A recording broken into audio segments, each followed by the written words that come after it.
All right, welcome back to another episode of the Wealth Building for Dummies podcast. My name is Kyle Demian, and as always, I'm joined here with Renji Matthew. And on today's podcast, we're actually going to be talking about our book club. Renji and I read the 5 Lessons A Millionaire Taught Me by Richard Paul Evans. And we read it at the same time to be able to, digest the book together, talk about some of the concepts together. And then we wanted to bring that back to our viewers as well. It's a really good book, a pretty quick, short read, but there are simply 5 lessons that a millionaire taught this author, and he goes into the depths and explains how they work and why those are the lessons that he happened to have learned. So with that, that's what we're going to talk about today. And Renji, if you want to get us started, what is the first lesson from this book by Richard Paul Evans? Yeah, the first lesson is to decide to be wealthy. I think this is a great point because this is all about mindset, right? We talk about mindset a lot on this podcast because that's one of the biggest tools you have in your arsenal to become wealthy, because it's all about changing your mindset on money matters, and because we grow up in a lot of times thinking, oh, making money is not a good thing, or being wealthy is not a good thing.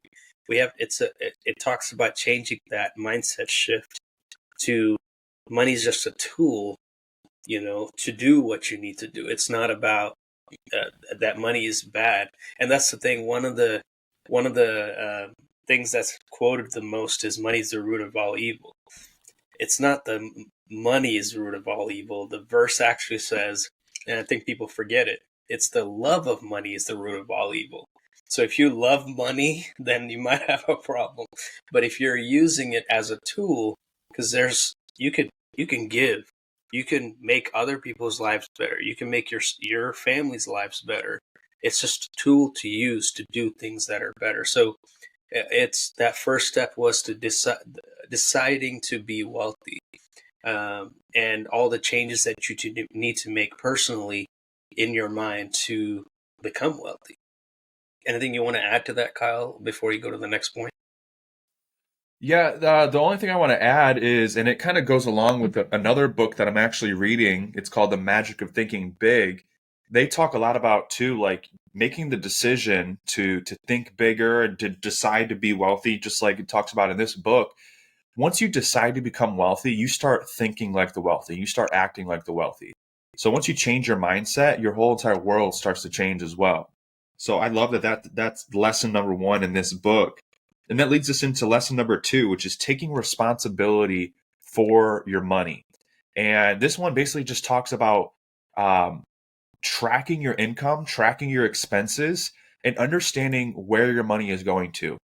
Too often now, I don't remember when this book was written, but I think now, with the amount of subscription services that are out there, whether it's the streaming services for Netflix and Hulu and Spotify and Apple Music, and leading to, like, we have a school community now, and there's people that charge subscriptions for their school communities. Like, there are so many subscriptions that are out there, and the danger with subscriptions is that they don't look expensive. But if you have 5, 10, 15 subscription services, that can add up to a few $100s a month in just extra expenses, right? So this talks about taking responsibility for money, understanding where your dollars are going, what's coming in, what's going out, and just being more responsible with it.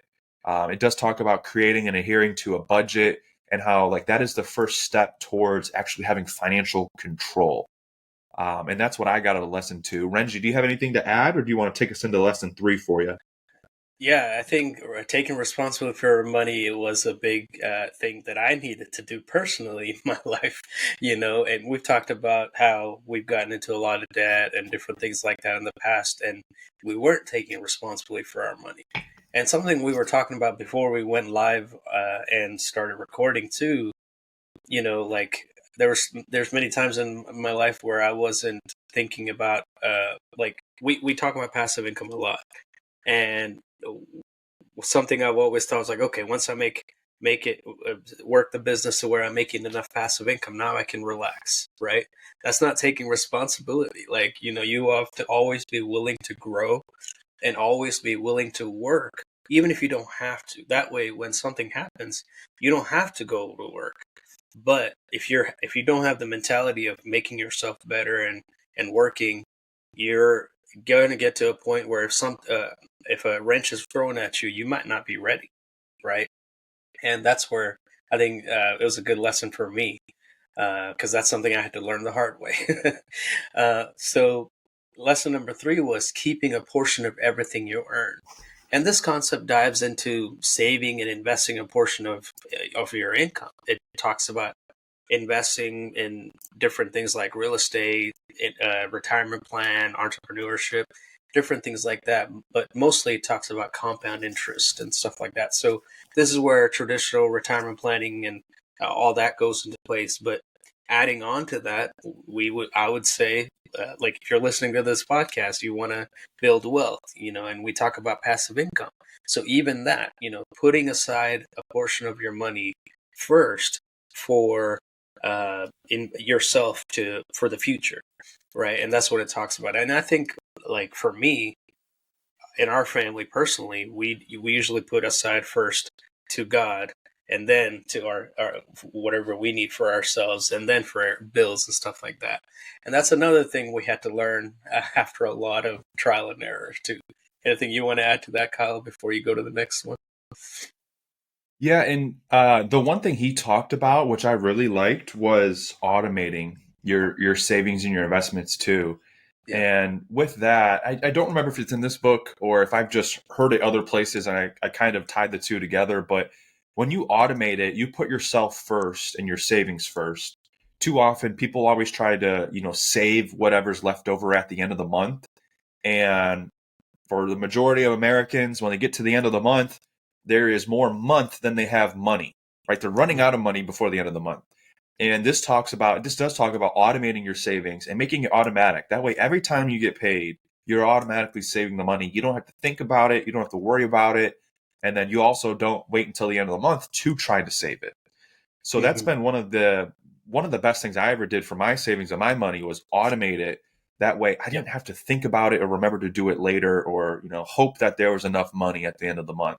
So I like what he talks about there for automating it. And that's lesson number 3 is keeping a portion of everything that you earn. Lesson 4 talks about winning in the margin and just finding additional ways to reduce your expenses and increase your income. And he does talk about being frugal, not buying a car that's more than what you need because he breaks down how a car is a liability and you don't want to put your money into liabilities. And he talks about smart investments and different risks and returns. And one of the things I liked, and I wanted to go back to the book to point out these two scenarios, he talks about the wealthy find additional ways to increase contributions to their growing nest egg. So he talked about like how you may have your job or your business, but finding side hustles or side jobs or side ways to make extra income, not just to increase your lifestyle, but to increase your contributions for your future self. So he talks about how, making an extra $1,000 a month and putting that towards your retirement can allow you to be able to retire sooner or just with more money. And one other thing I liked was he talked about actually talked about a story and how because he was proactively looking for other solutions and looking for other opportunities, he said, I would have never been so lucky if I had not been looking for ways to increase my income or increase my earning ability. So he talks about, back to the first lesson, deciding to be wealthy, and it opens up your eyes to other opportunities. Once Hmm. again, I would have never been so lucky if I had not been looking for ways to increase my income. So if you're looking for ways to increase your income or looking for opportunities, they tend to come because you're actively seeking it out. And that's what I got out of lesson 4. Renji, how about for you, or do you want to take us into 5? Yeah, for me, one of the things I liked was the phrase that he used often was, "Is that the best you could do?" Right? And he talked about when he went to a car dealership, he would ask them, even if he wasn't trying to see if it would do anything, he would just ask every time they came with, it's like, okay, this is the best price. Like, is that the best you could do? And then the Yeah. salesperson would just go back and be like, okay, maybe he's trying to get a better deal. And he'll go to the person in charge, and then they'll come back with the better. And he will still ask, is that the best you could do? And just asking that one simple phrase got him a lot cheaper, and he would say that's how he would win in the win in the margins pretty much. And like it again, going back to adding that, whatever he would talk about, whatever he saved, he would just take that and put it into his nest egg, or saving to build wealth for later and stuff like that, which is a great point. And I told my wife, I was like, we need to do that because Yeah. I mean, there's different things, right? Whatever you save, you can put into paying off debt, or you can put into building wealth. And we talk a lot about how the compound interest, the growth that you can get, is far better than the interest you might pay down. So it makes sense to put it into building wealth, right? Um, yeah, the lesson 5 was giving back, and this is a great point that we love.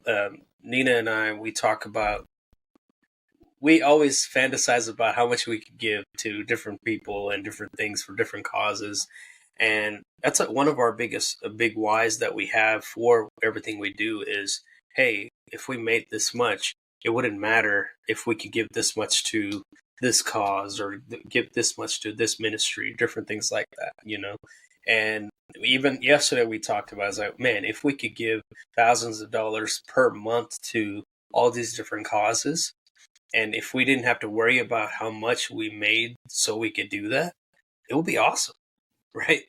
And so that's more so why you want to go and build a big business, so you can make enough money to where you don't have to worry about how much money is coming out for bills, how much money you can give to church, how much money you can give to whatever cause that you're happy, that you want to give to. Anything you want to add to that, Kyle? No, I liked it. And I think they talked about when you give back, that's what tends to come back to you in return. More opportunities, more income, and so on. Right. So I loved it. So overall, this book, The 5 Lessons That a Millionaire Taught Me, give you different ideas and concepts and ways to be better with your money, and to build wealth, and to build, a legacy. And Renji, anything that you want to leave us off with and cap us off with a summary for this book for us? Yeah, and this is a book. This is an easy read, guys. So I would definitely check it out. It's a really short book. This is actually the second time I've read it. I didn't realize I read this book a long time ago until after I finished it. I kept thinking the whole time, I was like, man, these points are so similar to a lot of. I just thought, a lot of wealth building books have the same points. But Yeah. also at the very end of the book, you have a lot of personal finance tips and strategies where you can save more money, and extra side income jobs you could do and stuff like that. So there's a bunch of pages on that, and then there's also pages on there about it's a sheet to do set up your finances, and showing what your cash flow is and stuff like that. So the book's actually a lot shorter than I thought, because a lot of the pages at the end is about those free finance tips and Tracking your side network hustle. and stuff. Exactly. And sheets to track your network and everything. So this is an easy read. You can read this a couple times if you needed to.